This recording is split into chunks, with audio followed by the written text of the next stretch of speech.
Yep. So I'm trying not to take my eye off him, if I can possibly avoid it. Now, when I first started him with, saddling him and all that stuff,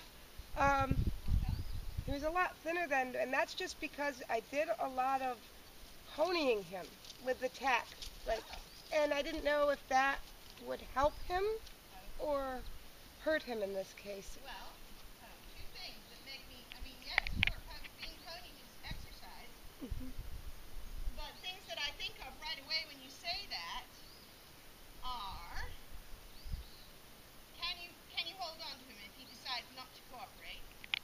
You probably could set it up with this kind of a hookup so that you could, and will I be safe? In other words, is he going to jump on the horse I'm on? Well, he didn't do that. You'd have to completely trust the horse you were on. Yeah. And be able to hang on to him if he decided to do one of his tricks. Right. Well, Want me to help you, Danny? Nope, I'm okay. The gelding I use, which is... my time.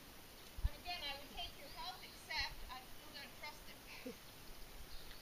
And I said one person getting out of the way is okay, but two can be problematic. I can outrun you. Yeah, but we have to make sure you're both going in the same direction. Yes.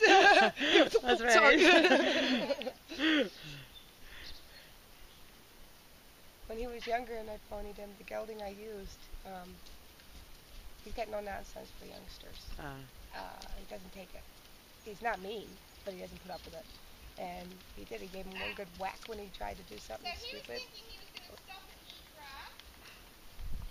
He wasn't planning on going round and round anymore.